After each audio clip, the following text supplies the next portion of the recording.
my name is Allie Schmidt. This is my dad, Dan. He owns Caitlin's Glass. Thanks, Allie. Things like doors and windows go into making a house. But when it's your home, you expect more, like the great service and selection you'll get from Caitlin's Glass. Vinyl replacement windows from Caitlin's come with a lifetime warranty, including accidental glass breakage replacement. Also ask for custom shower doors and many other products and services. Call 962-1636. Locally owned with local employees for nearly 30 years. Caitlin's Glass, the clear choice.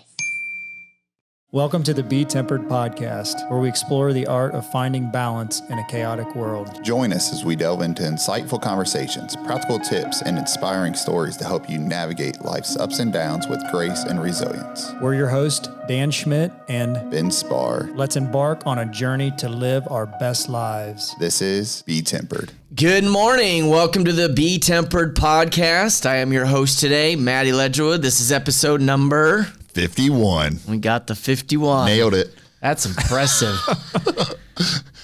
So you get to look at my ugly mug today. I'm sorry about your luck there. I'm going to tell you why, though. We're all playing musical chairs today.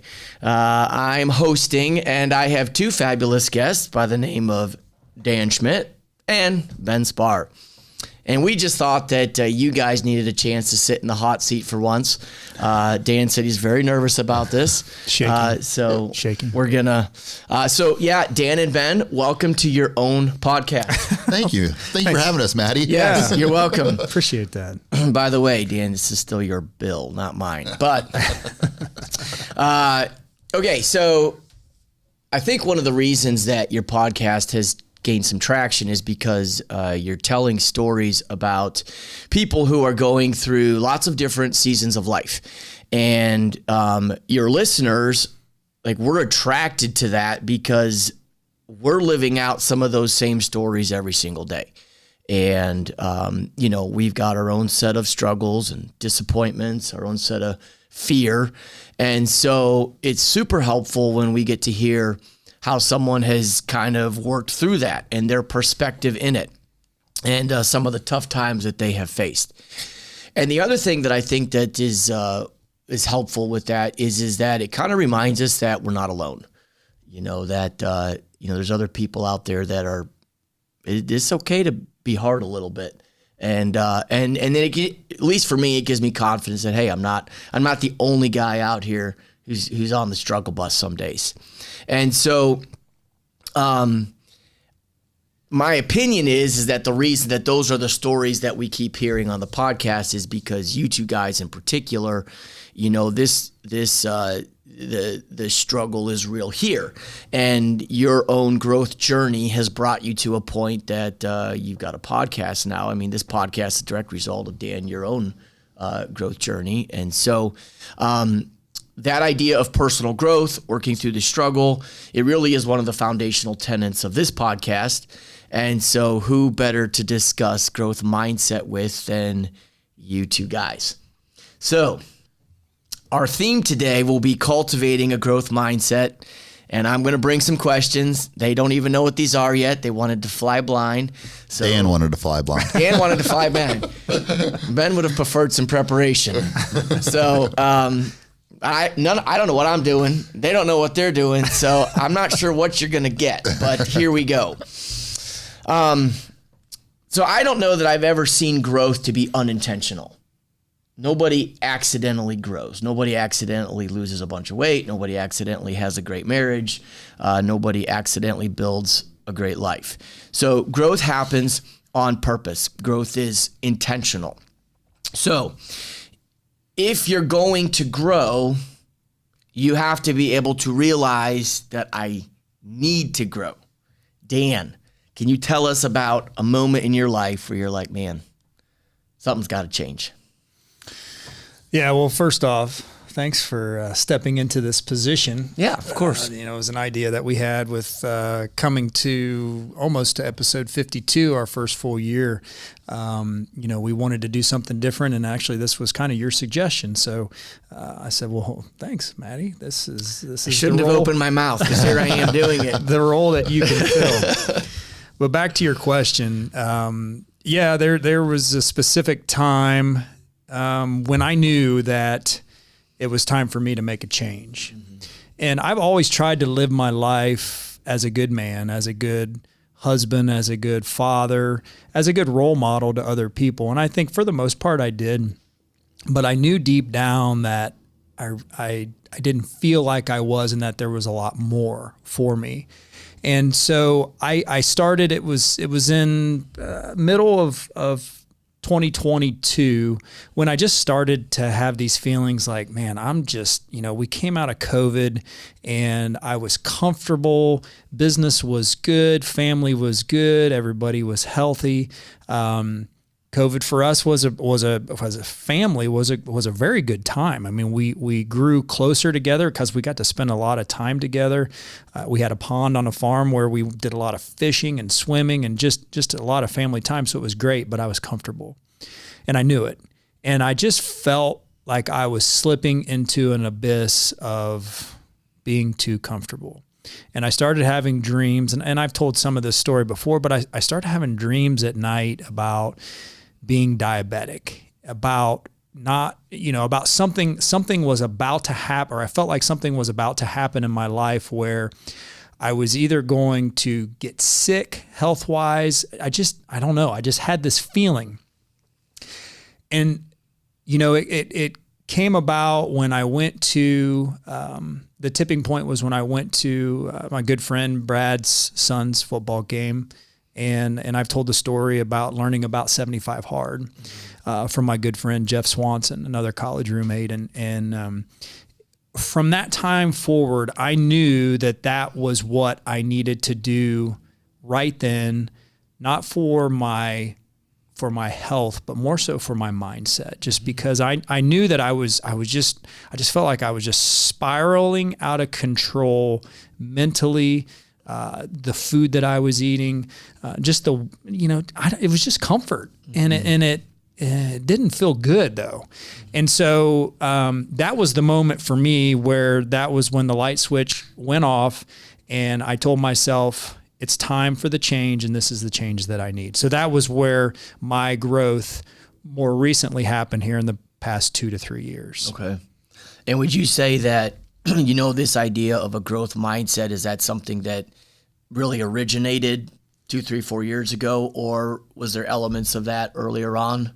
No, I mean, from childhood, growing up on a farm and watching my dad, who was raised in the family funeral home, go into farming when no one else in his family had been a farmer, start with basically, I think 150 acres, raising pigs, splitting it all 50-50 with the landowner, and watching him grow to, raising 500 head of cattle to farming over 2,000 acres and watching him work hard to continue to grow. And that's where it started. So I've always had that in my mind. I had it when I was in high school. I knew I wanted to play college football, watching the people I aspired to be like in sports. And that there's always things that have pushed me to be better. But looking back there 2 to 3 years ago, I just knew I was in a bad spot. I knew, and nobody else probably would have known, but I just had this feeling that there is more for me out there to do. There are people that I can help, and I certainly can't help with where I was mentally at that time. Mm-hmm. So that was the switch that I need. But I had a great foundation growing up and watching my parents, build that farm and work hard. And I think for me, if anyone asks me, how can I get to, here's where I'm at, how can I get to here? It's consistency. Mm-hmm. It's being consistent every single day in what you do to try to reach that goal or to try to accomplish whatever it is that you're reaching for. So had that foundation early on as a kid, and I just got to that point in 2022 where I knew that it was time for a big change for me to make the impact that I wanted to make. Mm-hmm. I don't think that I think most people would say that, if they adopt this mindset of continual growth in their life, it does seem like there's a tipping point, somewhere along the line where they're like, man, it's time to move. And so that seems rather common in these types of conversations. Would you say up to that point that there was a certain limiting belief that maybe would have kept you from getting there sooner, or do you think that the bread just hadn't cooked long enough in the oven yet? Yeah, it probably hadn't cooked long enough. I knew.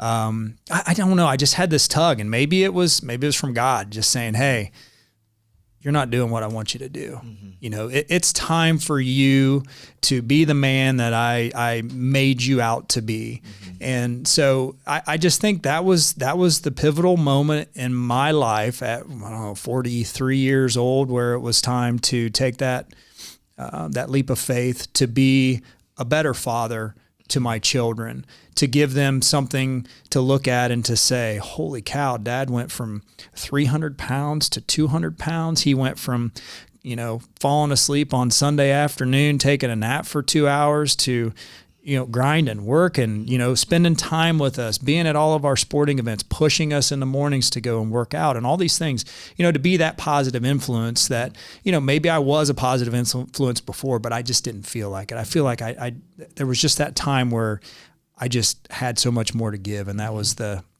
push that I needed. I do like my Sunday afternoon naps. I guess I haven't grown quite enough yet.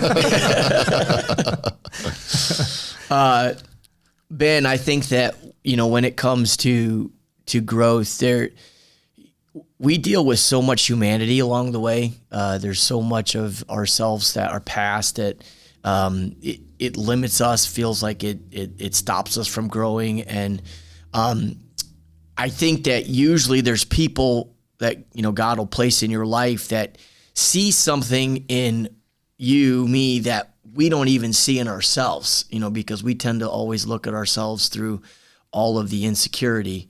Can you identify someone in your past who was like, man, this guy, this lady, whatever, believed in me, and that really has made a difference in my life today? Yeah, so I think, I can think of multiple in different stages of your life, right? Mm-hmm. So in high school, Coach Eder, I talk about Coach Eder, Coach Miller a lot, who, I didn't believe in myself quite a lot. My sport was football. Like that was always my biggest sport. I just love hitting people and stuff like that. But then, my sophomore year, I figured, they kept the freshmen together our freshman year. They wanted that group to gain, traction together. And then our sophomore year, I figured we kind of all just be on the JV together. That was when Coach Eder pulled me up, and he saw something in me that I didn't, because I was never a basketball player. Like, it's not my sport. But he saw my work ethic, and him telling me about like seeing my work ethic, the way I worked on the field and stuff like that. He basically, what I thought was a sport trait, right? He taught me that it was actually a human trait. Mm-hmm. Like, he's like, Ben, like your motor and everything like that is what is, that's what's going to drive you in this world. And so from that, it helped me grow, on the basketball court, because that year I played varsity and would guard like their bigs and stuff like that. But looking back, like that set my whole entire life, like work ethic, like that's what I want to be known for, and so, looking back then, and then you move on, and I've always had like insecurities, like you're talking about, with like self-esteem, whether it's, I always joke with Dan about being smart, but where do you always, get those insecurities from? It's from a real place, like even when you joke around about it. So, the first part was my faith, which I feel like is a big part of my life now. I would never consider myself to go on a mission trip. There's a guy named Nick Lamb. He'd have been 6 years older than me in school. And we went to CLC, had Jude and all this. And then I would never have thought of going on a mission trip. At CLC, we kind of felt like Lisa and I, my wife, we would talk about going to, they go to Swaziland, Africa. And they would do missions over there. And we're like, I'm not qualified to go over there, Well, then, things happened at CLC. We switched church to First Baptist, which I think was a God thing. And then Nick, because he knew me, was able to call me out on that, right? And so he was like, well, you are good enough. Think about all the things that you can do over there. We go over there, and I realize, God has a place for everybody, even if you're not the smartest or sharpest tool in the shed, or, and so I feel like that helped me with my insecurities there. And then, here recently, I would never have thought to be in the position I am. And Dan, I still don't know why at the Pebble Edge you came up and talked to me about 75 hard, but from there, just him stepping out and doing that, then now I'm in a position where I'm having a podcast I co-host a podcast and, talking to people about growth, and then the position I am in, like project managing and stuff like that, all that belief. So Dan is a big, huge part in that as well. Yeah. There's no doubt that we need people in our life to continue to help us to grow and to inspire us, for sure. I completely agree that the Lord doesn't need skill from anyone. He just needs willingness, and half the battle is becoming willing, for sure. Can you think of maybe Dan, can you think of something in your life where you're like, okay, there's this decision in front of me to make, and this is a risk. This is bold. This is big. And maybe even a lot of people around you were like, no, I don't know that that's really a good one. And you're like, you're like, no, this is what I got to do. I need to do it. And then you end up making that decision, and it ends up really working out or changing things. Do you have something like that? Can you talk about a moment where, your desire to grow and to improve pushed you to a point to risk something that many other people wouldn't be willing to risk? This podcast. Sure. When I hired Ben and brought him onto the team, and we started having conversations, and, I was already, a year and a half, 2 years into my, my mind shift change and my journey, to get better and to improve myself. That was the next step that I'd seen in my mind. I had listened to many different podcasts and, just inspirational people like Ed Milet and John Gordon and Brendan Burchard and, all these men and some women that just super inspirational. And I knew what it did for me to help my mind and to help me to cultivate better leadership and to be a better man and a better person. And, Ben and I started to have a conversation about doing a podcast, and it was in the back of my mind, but I was just so insecure about what do I have to offer that people would actually listen. Well, one, I hated to hear my voice. I mean, most people do.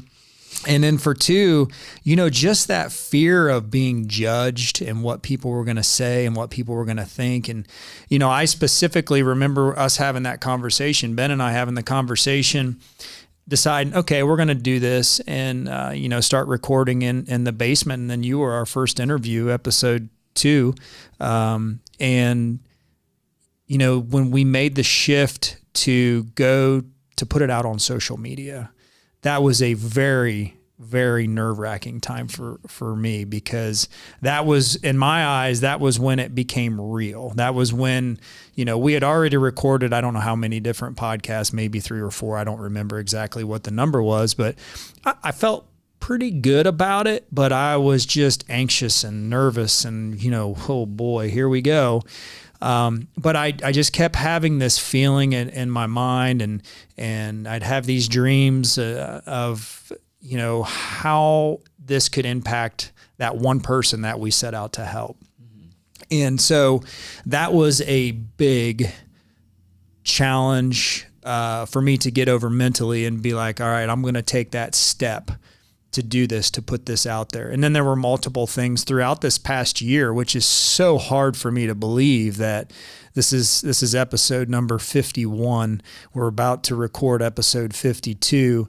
And to think back, it seems like decades ago that we did this, and, but I look at what it's done for me, for Ben, for all the guests that we've had on the show, and what it's helped do for my business. It was just one of the scariest things I've ever done, but has been one of the most rewarding things that I've ever done is this podcast. And so I'm excited to see where it goes. That's awesome. Talk about you take a big risk. Okay, this is everyone's listening. They're calculating risks right now in their life. Do I take that risk or not? You take the risk. What kind of growth have you seen come from this risk of starting the podcast? Confidence. I feel like for me, I may have seemed like I was a confident person, but until we've actually got into the meat and potatoes, say halfway through doing these podcasts, I was never confident in my abilities. I was always questioning, why me? Why, I'm not qualified to do this. I'm not qualified to interview these people. And so I would set different benchmarks for myself. I said, okay, Dan, let's see if you can get Bill Courtney. Let's see if you can get John O'Leary, these people that we've interviewed, that are famous people that do public speaking and motivational speaking all over the country and the world. And we did. And it was like, okay, I can do that. So I proved to myself that we could get these people and interview these people and share their stories and have these conversations.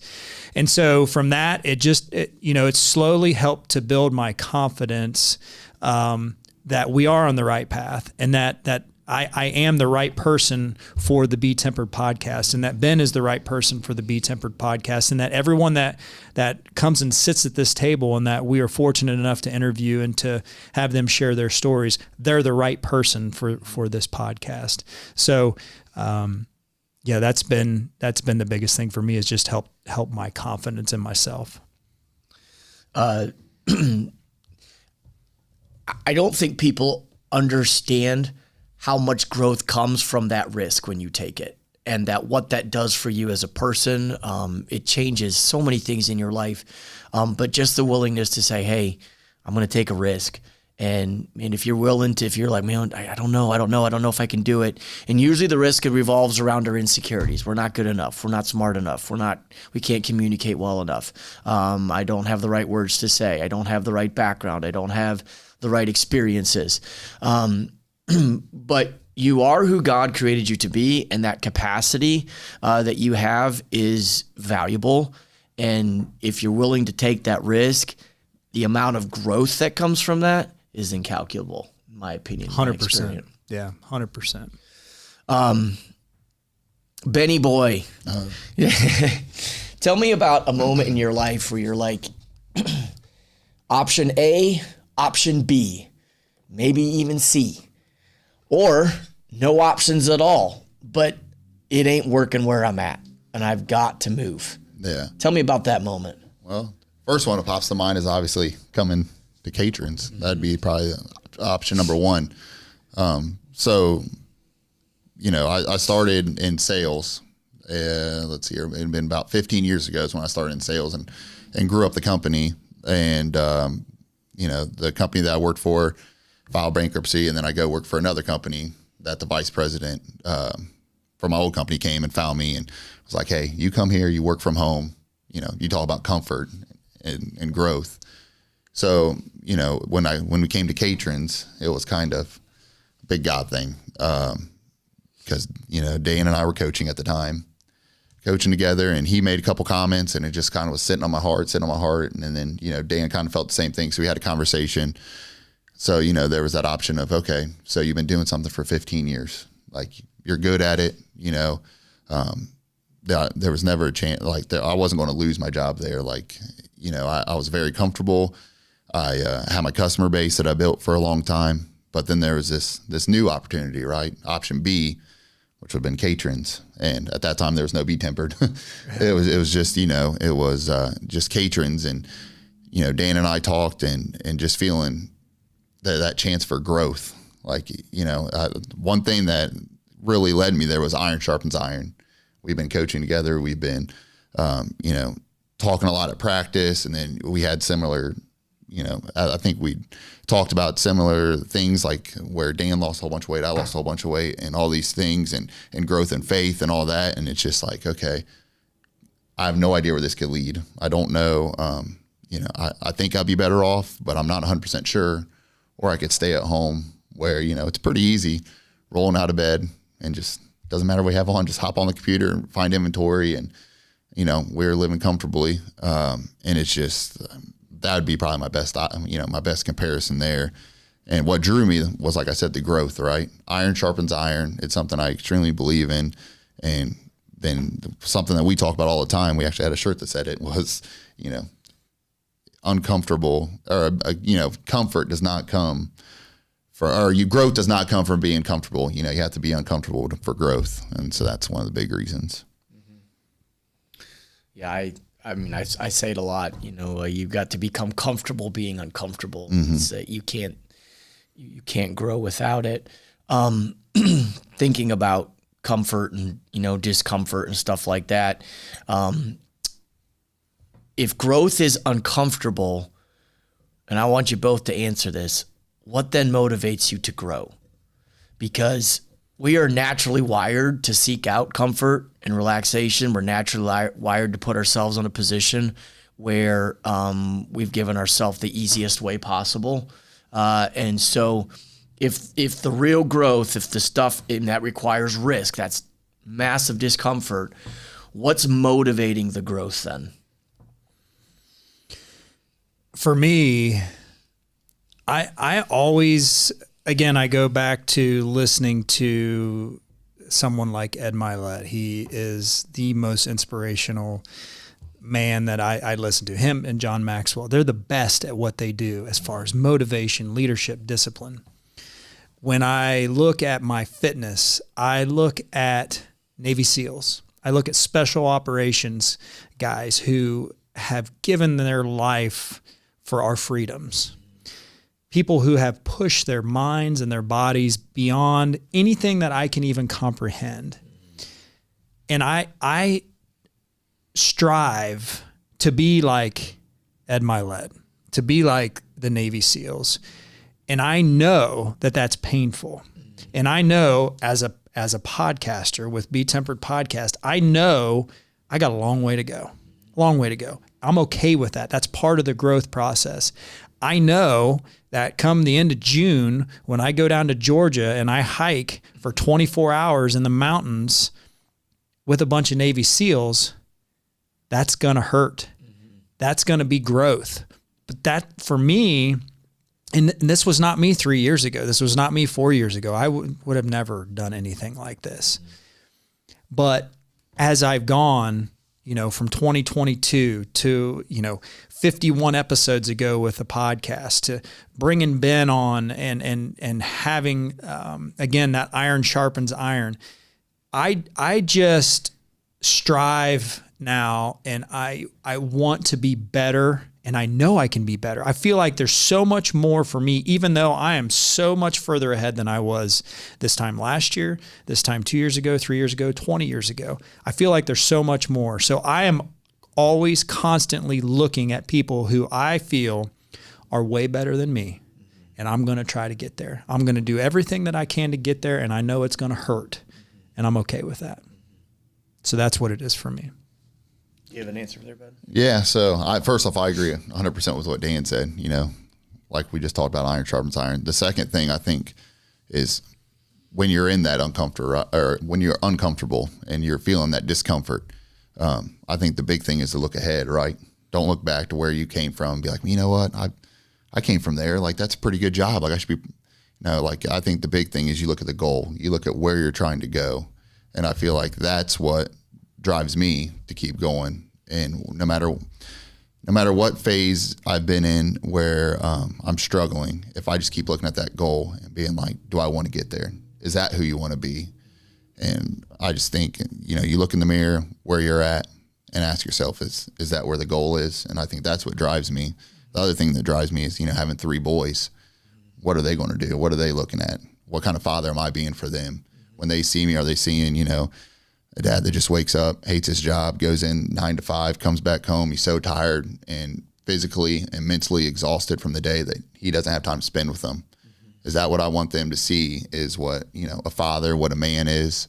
No, like, I want my boys to wake up and be like, oh, Dad's still at the gym. Yeah. Or, come home from work and, I had a great day at the office, or no matter what, like, my mindset back home is I want to be a great dad, and I want to have the energy to do whatever their dreams are. I want them to start chasing it now. And I just feel like that's why I keep trying to teach them, and why I coach all these kids in different sports. I feel like as soon as one season ends, we're in another one. Well, why do I do that? It's because I want those kids to understand, like, we're not looking at where we are right now. We're looking at where we're going to be in a year. We're looking where you want to get at in life. What do you want? And so that's why I feel like if I can show them what discomfort looks like with me or being uncomfortable, and I continue to keep growing, then that's what I want them to see is you keep going for that goal, and you remind them that's what you're going for is the goal, and just keep looking down, keep looking forward. Don't look behind. What would you say to, I think the start is what is so hard. It's getting moving. So what do you say to someone that says, man, I've got dreams, and I just like, how do I manufacture the motivation? Like, I don't feel like, I'd like to change, but the heart of the change feels to be too big. And so I'm not sure that the juice is worth the squeeze. What do we say to that person? Well, I'm gonna tell you, it's actually a lot easier than you think. And your mind will play tricks on you, right? Your mind is constantly going to be, telling you you can't get better. You shouldn't do this. There's always going to be that negative pull on you. You want the simple truth? Go outside and go for a walk. Mm-hmm.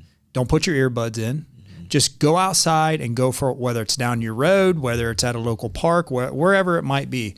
Go for a walk. Take 30 minutes, take an hour, and just walk. Be with your thoughts. Be with where you're at, and talk to yourself. Talk to yourself as you're going. I'm telling you, I've talked to so many people, and it's been such a huge impact on my life. Whether it's at the beginning of the day, whether it's the end of the day, just go outside, breathe in that fresh air, walk, listen. If you're a person of faith like we are, ask God, say, hey, here I am. Be with me right now. Give me that guidance that I need. You know what I'm thinking about. You know what I'm wanting to do. Give me some guidance, and just walk. It is really that simple. You don't have to go run. You don't have to go to the gym and work out.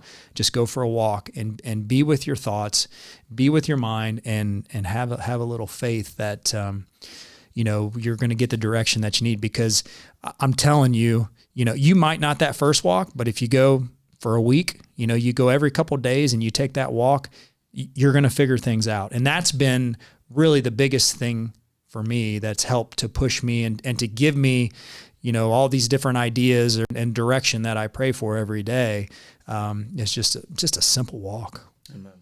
Yeah, I did mine early this morning, and I spend most of the time talking to God and with my thoughts, and I need His help, I need His grace, I need His wisdom, and He does do that. I like that you said it doesn't have to be hard. That's really what I wanted you to say. Good job, because I think that we look at growth as being so difficult, and it doesn't have to be difficult.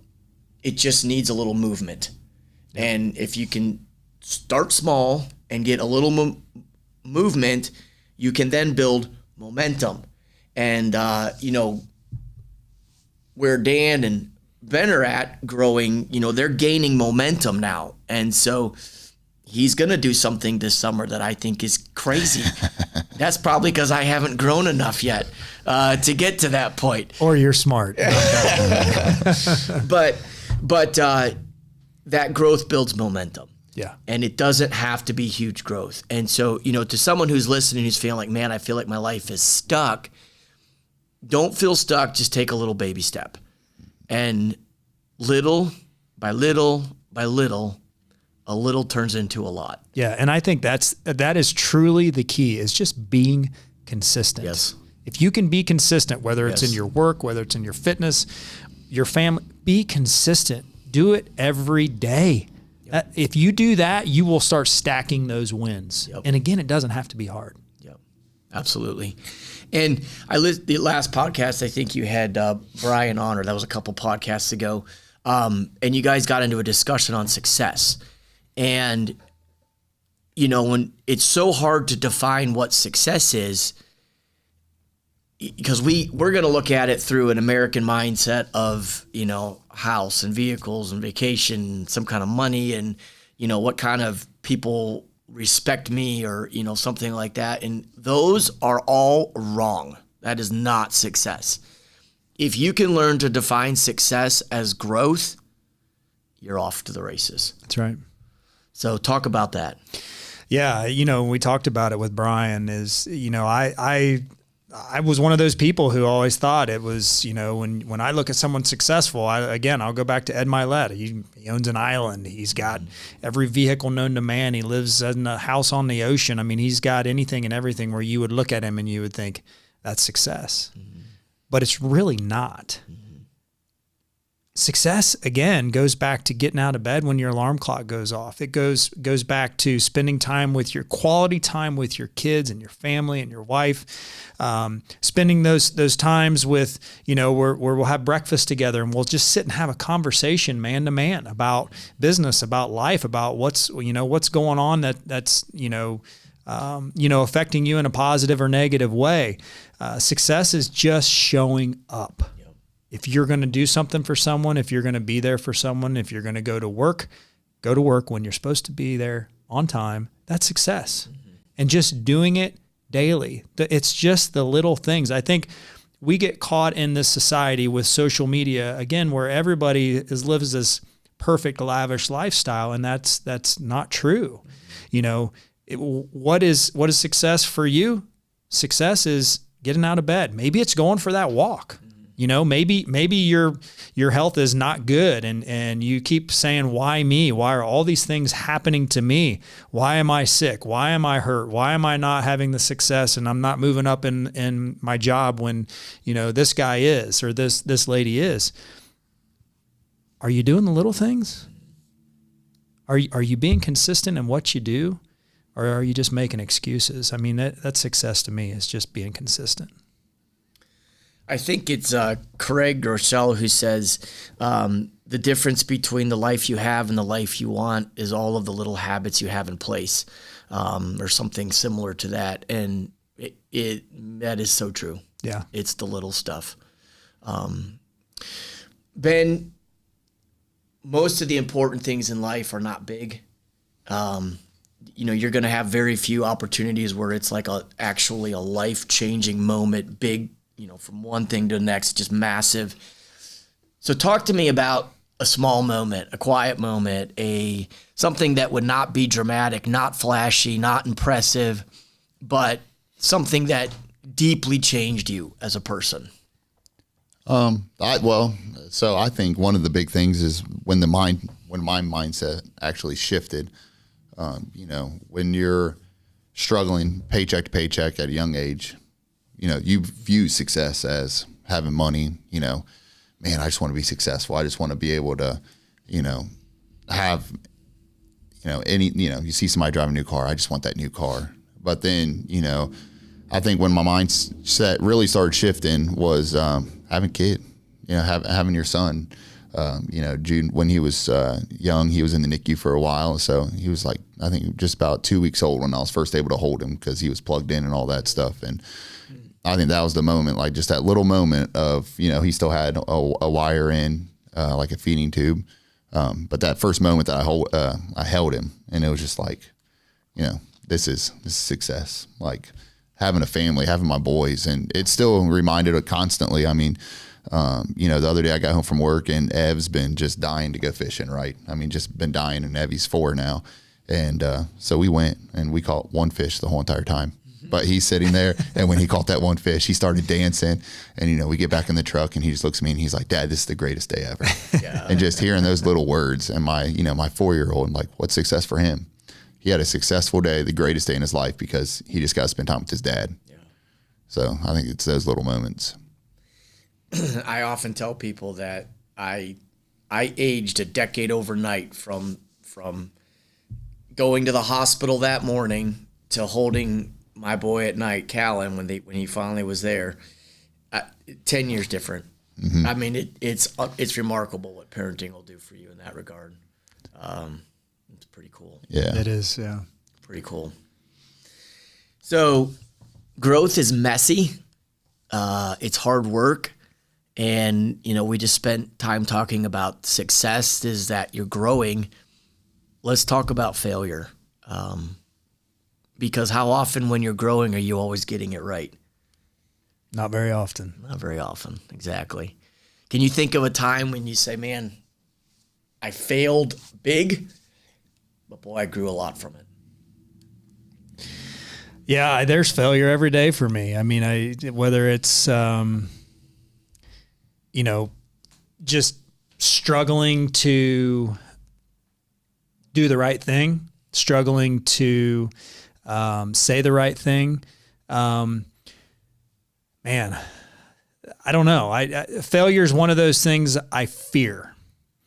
I don't know how to say this, but I fear the failure of financial failure. I fear the failure of not being a good father. I fear the failure of not being a good husband. And so everything I do is to offset that fear of failure. And there's numerous times in my life where, I can think back to early instances with the business where, we had some projects that we failed to bid properly, that I failed to bid properly. And they could have very easily, and the good Lord was watching out for us, that we didn't sink the ship. And so that failure made me a better estimator. It made me a better business owner. It made me, hone in on my skills of what I was doing to get better at those things. But it is probably my biggest fear is to fail. And, what failure to me might be completely different a failure to somebody else. But, I want to be the best man that I can be for my family, for my employees, for my community. And my fear of failure motivates me to keep going, to keep moving forward, because I don't want to fail.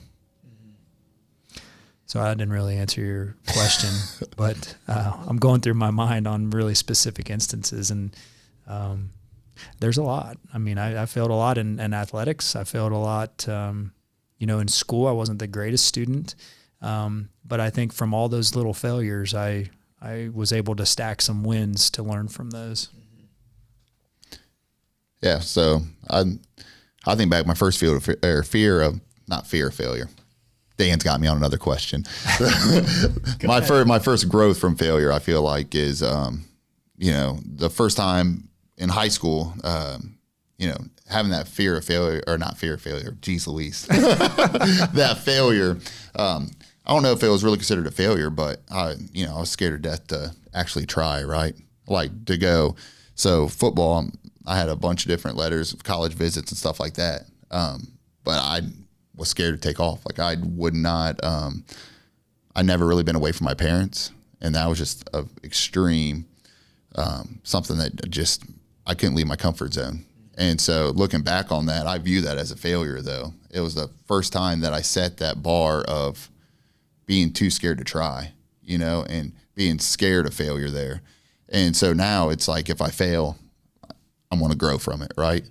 So I think saying yes to situations is where I feel like I've gotten the best growth from failure, because how many times have I looked back and I've said no to things because of failure? Like you're scared to death of it. And when you fail and you fail and you fail, just make sure you grow from it, right? I view failure as a loss, right? When you lose, that's a chance for growth. Why did I lose? How did I lose? How can I make up for it? I'm trying to think of it. Well, as you're talking, it's giving me, since we're doing this on the fly, kind of caught me off guard, but that was your decision. I know. I know. I go back to, prior to 2022, throughout my whole life, being in sports and then being in football and college and then coming out, I was always a big guy, defensive lineman in college. And so being big was just who I was. And, I would always say, all right, hey, Monday, I'm going to start working out. I'm going to be healthy. I'm going to lose weight. I'm going to eat better and do all those things. And then, maybe 2 weeks would go by, maybe 4 months would go by, and I would have a little bit of success, but then I would fail. I would go back into those old habits, into those old routines. And I would do that constantly for, a better part of 20 years of my life, just a constant, I'm going to do it on Monday, and I'd start it and then I would fail. And so, for me, those 20 years prior to 2022 was finally when, in 2022 was finally when that light switch went off. And I said, I'm not going to fail at this again. I recognize that I can't look weeks, months, years out. I need to look at today. I'm not going to go back to that failure that I had the prior 20 years. I'm going to focus on today. Goes back to success. I'm going to be successful today. I'm going to go to bed tonight. I'm going to wake up tomorrow, and I'm going to do it again. But my focus is on that day. And so that was probably the where I took all those failures from the prior 20 years of making those promises to myself that I didn't keep, to pushing forward and saying, I am not going to fail again. I'm going to be successful today. So that's probably the biggest thing for me that I learned from in my failures. So I appreciate you guys sharing that stuff. I'm probing for vulnerability, and I appreciate that you go there. If we can define success as growth, and then we fail and we grow from the failure, was it actually failure? That's deep. Because we grew, right? Right. Yeah.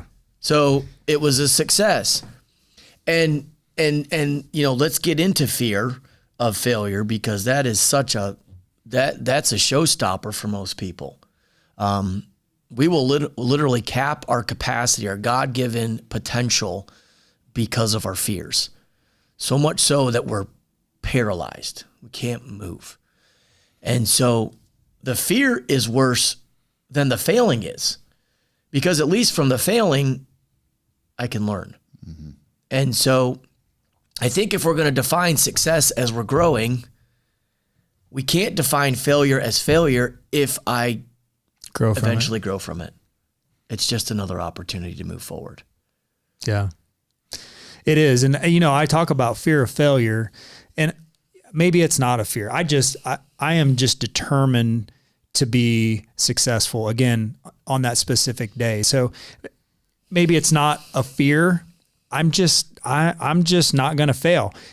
But if I do, I know that I'm going to be okay, and I'm going to rebound from that, and I'm going to learn from it. But today I'm going to be successful. But if something knocks me off that horse and I have a stumble and I have a failure, I'm going to get better because of it. Yes. So I know I talk about, I said that, I have a massive fear of failure. I guess I'm not afraid of it because I know it's going to happen. I'm not perfect. None of us are perfect. We're not Jesus. Right. So yes. But it's definitely motivating you. 100%. Yes. Yeah. 100% motivating me, which then you got to turn that into discipline to just keep going and get through those failures and those tough times. So yeah. And that might be one of the reasons I feel like it's hard to sit here and think of failures, because I can think of a million things that I've done wrong, right? Yeah. Like you sit here and you're like, well, what have you done wrong this week? And it's like, well, let me get the list out. But I feel like maybe it's just the mindset of it's not failure. Like it's just, yeah, you messed up, but how do we correct it? And how do we go from there? And how do you grow from it? And I think that might be why it's so hard to think of those things as failures, Yeah. You think of failures, and I feel like when I think of failure, I think of an utter catastrophe, like just something that just absolutely, and yeah, there's moments that wrecked me and tore me up, but how did I move forward from it? Could I've got to where I am because of it? No. So I don't really consider that failure, Correct.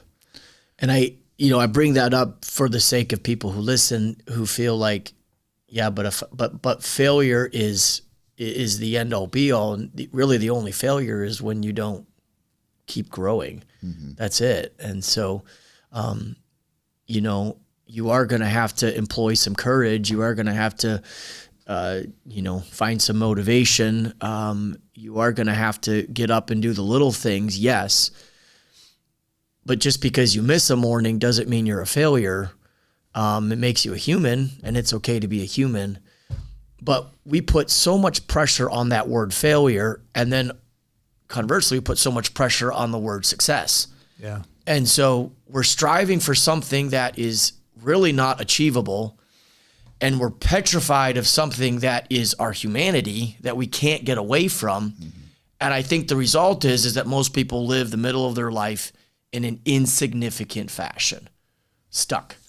And so growth pushes us through some of that, that insignificance.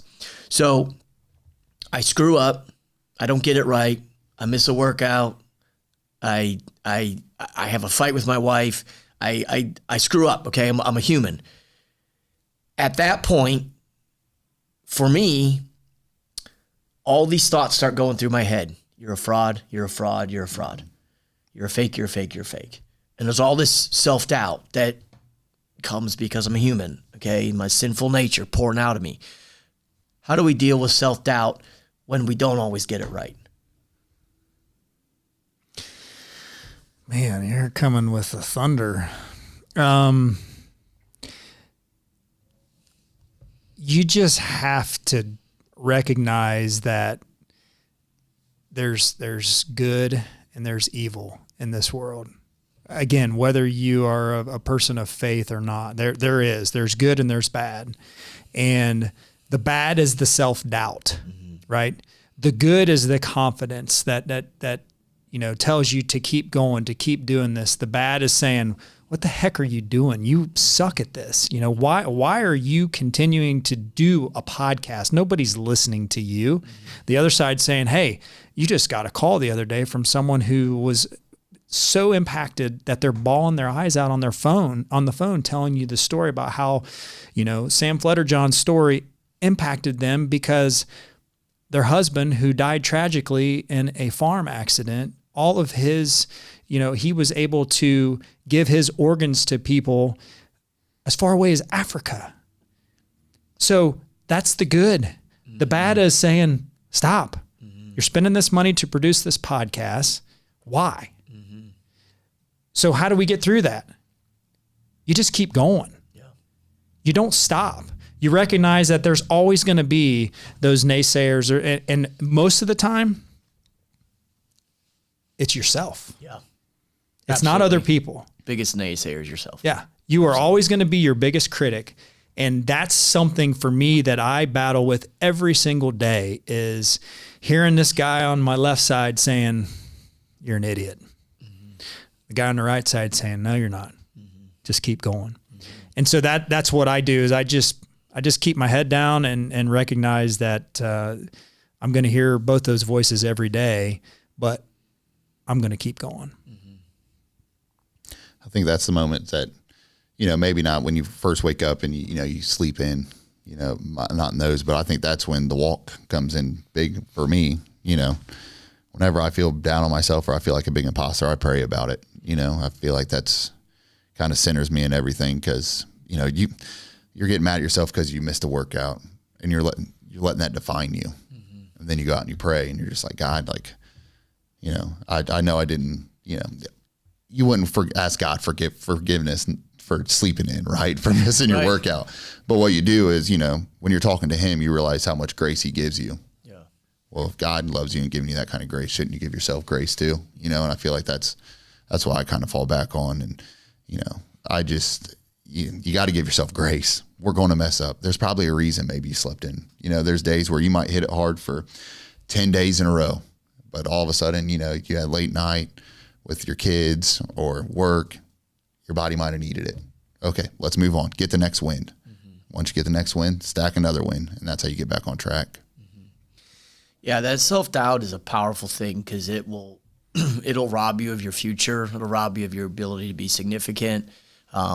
It'll rob you of everything that you're supposed to be doing in life, because it just is always there. It's that voice just speaking to you. And so, yeah, I agree. I mean, I have to go back and say, what does God say that I am? Who does he say that I am? I'm redeemed because of his son. Well, that's awesome. All of a sudden it's like, okay, well, I don't have to be perfect. Jesus was perfect. He's good enough for me. And then that helps me center myself. Let's keep moving forward. I don't want to operate with the mindset of fear that I'm paralyzed to move forward because of my fear. So we're going to move forward with boldness and courage because ultimately it's not even me anyway. Mm-hmm. That's right. Ultimately God's working through me. And so that self-doubt is addressed not through my own strength of can I hold on tight enough, but can I just be who God made me to be and be okay with that? And then as the fears come, who does God say that I am? Who does God say that I am? I go back to, God when he's on that cliff and Satan's tempting him with all that stuff, right? Like, what you can jump off here and survive, like test God. Yeah. Keep testing God, and Jesus was able to say, like, it might not be true, but like in myself, like I always feel like whenever something's poking at me, telling me I'm not good enough, telling me all this stuff, like I view it as Satan doing the same thing, and like you said, remind yourself, who does God say you are? And I feel like that's what gets me through a lot of times. That's awesome. Since we're on the failure and the self-doubt side, let's just keep hitting it. Talk about rejection. How does rejection play a role in growth? Oh man. It just continues to shape you. And, when you're rejected, when I hear rejection, I think of like being rejected by a girl as a young man, when you finally get the gumption to ask that girl out and she says no. Oh boy. That's a slap in the face as a young man, but I think that's part of growing as a man as well. Rejection is similar to failure. We get rejected every day in business. We have jobs we get and we have jobs we don't get. And again, those are just, learning moments to get better. And sometimes rejection catches you off guard, and other times, it may not as much, but rejection is again, one of those moments that I use to grow and say, okay, I was rejected for whatever reason, for this job or with this person or whatever it might be. Mm-hmm. So what did I do to get rejected, and how can I learn from that to move past that and to get better because of it? Yeah. And I think you said it in previous podcasts, rejection is God's protection. That's right. That's absolutely true. Yeah. And I view that. And then on the flip side, that's rejection is what I use for motivation a lot of times, motivate you. Like Dan said, you figure out why, and then you move on from it. But sometimes you got to go back to that rejection to keep fueling that fire, just to keep you going. And I feel like a lot of times that's great motivation. Yeah. Do I want to be rejected again? How did I get rejected? What did we do wrong? How can we grow from it? And then, the other things in life that are a lot bigger than, you're able to control it. Sometimes might not be able to control that rejection, just trust that's not the path for me. We're going to move on. We're going to find the right path. Yeah, absolutely. I like that rejection is God's protection. That's so true. If we can't trust his sovereignty in all of the situations in our life that are difficult and hard, and like that's where the trust is built with him and us, is when it's difficult, and we choose to trust him, through those situations. Ultimately, our good is his design, and so he's going to, put us in a spot where that really is helpful for us. I deal with that side of it because when we're talking about growth, guys, it's people listen to growth and it's easy to talk about success stories, but the real growth is happening when it's messy and dirty and hard and difficult. And again, I'm just trying to give, your listeners like perspective that you guys are the real deal and you're normal guys like everyone else. And what you're doing is not remarkable in the sense that you're more skilled than anyone else. You're not smarter than someone else. You don't have you didn't get a special ace up your sleeve that someone else didn't get. But if you're willing to work through failure and rejection, if you're willing to redefine success to not be what, Americans define success as, all of a sudden now, hey, there's some significance here. There's something here that God's doing with my life that is different and better and more meaningful and more impactful and more powerful than anything that I've experienced in the past. So you're growing. Talk about the tension between where you are and where you want to get. Because you're normal, you're human, you've got self-doubt, you're dealing with failure, you're dealing with rejection, you're your own worst critic. You can see where I'm at, and you can see the future. Talk about, I know how to get there. We're going to go step by step, day by day, we're going to grow. But the tension of, can I be content today and yet still change and grow for tomorrow? Yeah, that's where we're at right now is, a year into this with the podcast and, obviously being contacted by all different walks of life, friends, family, people who have been impacted by our show. Thankfully, we have grandeur visions ahead to do more. But man, is that stressful. Because, and it's not because I don't think we can get there, because I really, truly do think that we'll get to where we want to go beyond our small area and continue to grow this thing. But it's, how do we get there? Who is in the car ride with us to get there, and what's that look like? Because this isn't the only thing that we do. Yeah, that's exactly right. And that's the bigger challenge that I face is trying to manage everything else while feeling this pull and this push to just keep going.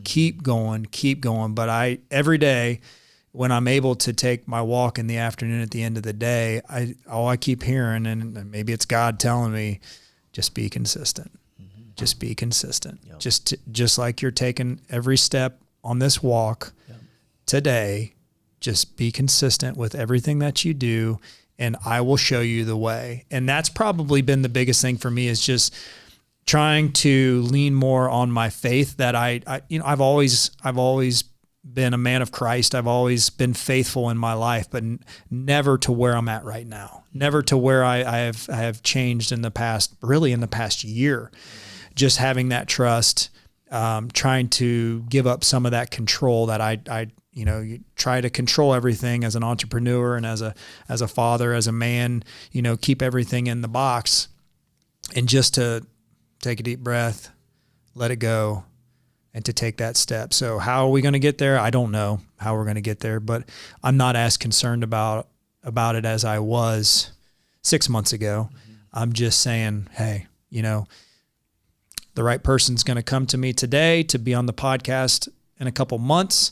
The right situations are going to present themselves where maybe we go into a school, maybe we do something with a father and a son at a camp. I don't know what all this stuff looks like. We've got all these visions, and we'll get there with the right people, but by taking that step every day. Yeah, absolutely. You can't grow without seeing a perspective for the future. But to get to that perspective of the future, you just have to love the process, the process of every day just showing up. And ultimately, God's going to lead and guide and direct, and whatever that future is, as long as we stay yielded and submitted to Him, sure. And that process is the hardest part. Yes. That's the hardest part, because that's the growth. That's what we're talking about. Yeah, the because mindset of it. Everybody wants that instant gratification, and I do too. Yep. But you just got to follow the process. Currently taking that step with our boys right now in basketball, trusting the process. That's right.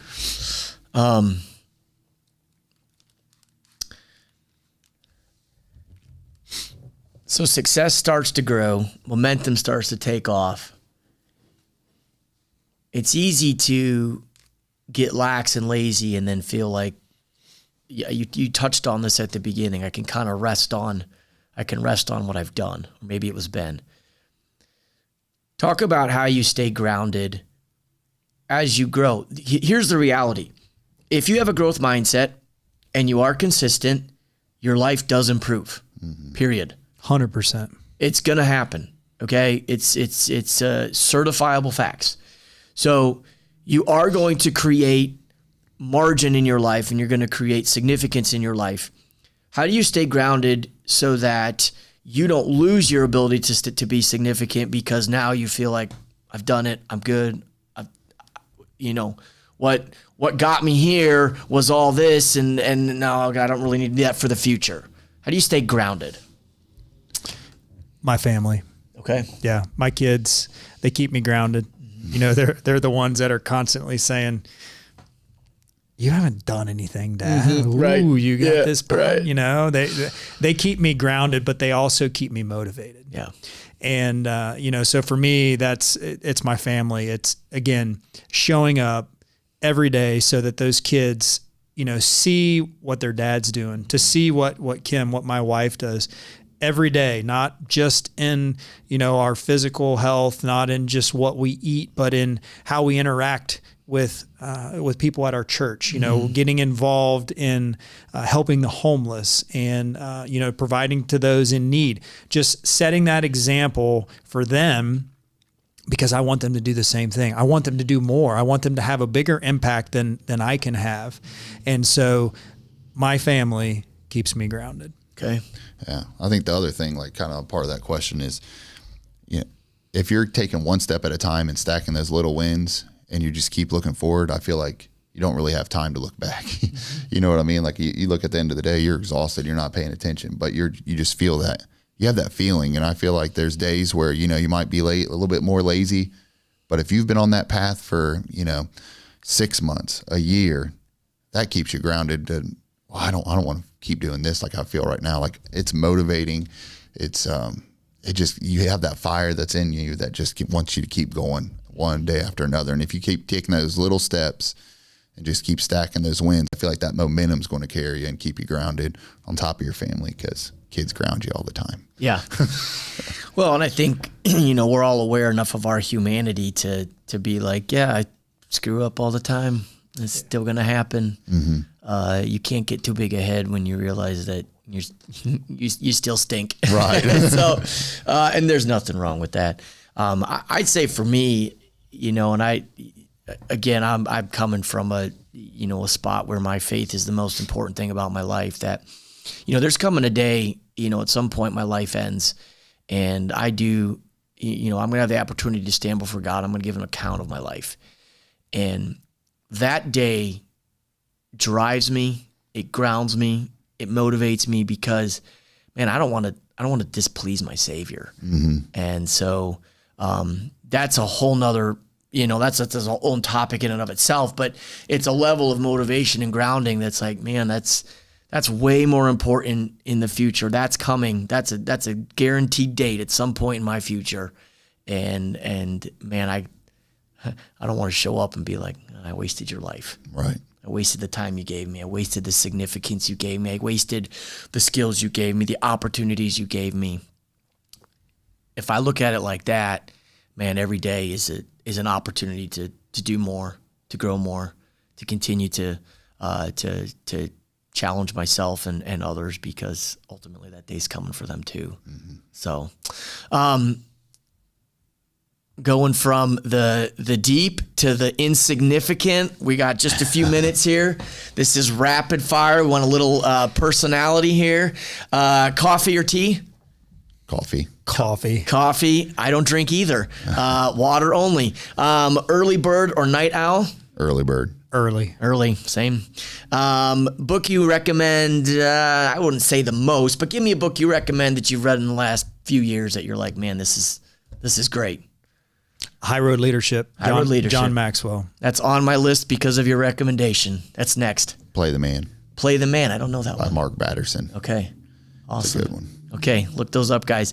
If someone's texting you, what is the most used emoji that you use to communicate? Do you use emojis when you text? Yeah. Thumbs up? Oh, they're so boring. I do the fire. Fire. Oh, I like that one. Yeah. BeTempered. There you go. There you go. Does pineapple belong on pizza? No. Yeah, I don't eat pizza, but yeah. You don't eat. Yeah, you're such a. What's your answer on that one, Matty? Okay. Up to a year ago, I would have died on the hill that you never put pineapple pizza in your mouth. And I have a friend. Her name is Pam. And she said that I wasn't living until I tried pineapple pizza. It wasn't horrible. Was it with ham? It was. Yeah. Canadian bacon and pineapple. Yeah. Mm-hmm. So I wouldn't say I'm a believer, but I did try it. Favorite way to spend a day off? Just being with the family. Hanging out, Yep. you know, being outside when the weather's nice, throwing the ball around and playing pickleball. Cool. Fishing with my family. Fishing with your family. That's awesome. If your younger self could see you now, what would they be most proud of? Just taking that step. Yeah. Taking that step of, you know, just trying to be the best version of myself. Cool. I think my family. I think that's what I'd be proud of the father that I am, I think. Yeah. That's At least awesome. I hope so. That's awesome. I grew up with a ton of fear, tons and tons of fear. It still plagues me to this day. And so, having done things in my life that pushed me through my fears, I would never have expected that as a 8-year-old kid. So, so to kind of wrap up here, I want to do something. Everyone needs a little encouragement on their growth journey. You know, what these guys are doing for all of us as listeners is encouraging us every day to keep after it. And so if you've listened to the episode and you've made it all the way to the end, I want you to do something. I want you to hop on and in the comment section, I want you just to leave a little sentence, a phrase, a thought, something that tells Ben and Dan that they're killing it, they're doing a great job, and that we appreciate the work they're putting in. They would never ask for this, okay? They're probably embarrassed that I'm saying it, but hey, they made me the host today, so it's their own dang fault. So if you've made it to the end, drop something in the comments of this episode and just say, guys, we appreciate what you're doing. Keep up the good work. I'm grateful for these guys. I'm grateful that they want to grow. I'm better for it. You're better for it. We're all better for it. Just tell them that. So we don't have to be perfect, Right. but we do have to grow. So let's go grow a little bit every week. Thoughts? Finish it up? No, thank you for doing this. It was great. Definitely challenged me a little bit. You know, in my thinking with not, you know, I like to be prepared, and I already told you I had a whole list of stuff here anticipating your questions, and you know, I wasn't prepared.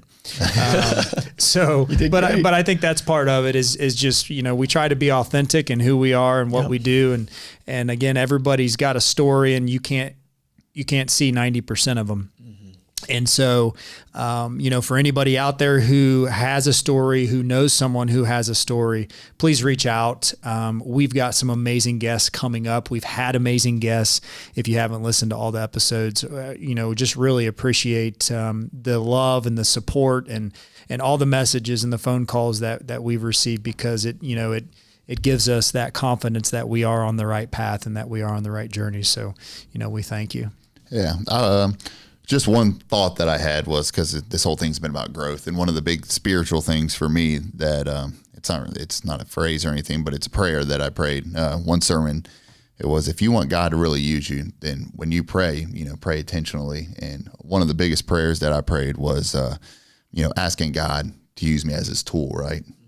And when He does, give me that little earning inside of me of when it's time. Like, I know that this is why God's wanting to use me. And you want to grow spiritually, ask God to be His tool, be His hands, be His feet, and your life will change. That's absolutely true. Yeah, you reminded me of something. We'll try to wrap this up here. We're an hour and 15 minutes cranking along, but great job, Matty. One of the biggest things for me that I prayed before we even started doing the podcast a year ago was I had a very big problem of being present. being in the moment. We could have a conversation and I would be listening to you, making eye contact, but my mind was somewhere else because there's so many other things going on. And so, my prayer was, God, help me to be in that moment, to when I'm talking to someone or I'm doing something, to be in the moment. We're all looking to multitask and to do all these different things at once because we think the more that we can do, the more we'll get done, the more successful we'll be. And so I think that was one of the biggest things for me, that God put me on that path to be present, to be in the moment. When I'm interviewing someone, I don't want to look like an idiot. And if I'm not listening to you and I'm not seeing your facial expressions and I'm not understanding what you're saying to be prepared to ask the next question, I'm not being present. I think this was his way of showing me that you want to be present? Here you go. And so that as you talked about, that prayer, for me, the podcast started because God said, you want to be present. Here's your opportunity. So everybody, we thank you again for listening. We thank Matty for coming out and taking time out of his busy schedule to give us some great questions and to give you some insight on Ben and I. And again, please continue to like and to share and to give us the support that you can, and go out and be tempered. Hi, my name is Allie Schmidt. This is my dad, Dan. He owns Caitlin's Glass. Thanks, Allie. Things like doors and windows go into making a house, but when it's your home, you expect more, like the great service and selection you'll get from Caitlin's Glass. Vinyl replacement windows from Caitlin's come with a lifetime warranty, including accidental glass breakage replacement. Also ask for custom shower doors and many other products and services. Call 962-1636, locally owned with local employees for nearly 30 years. Caitlin's Glass, the clear choice.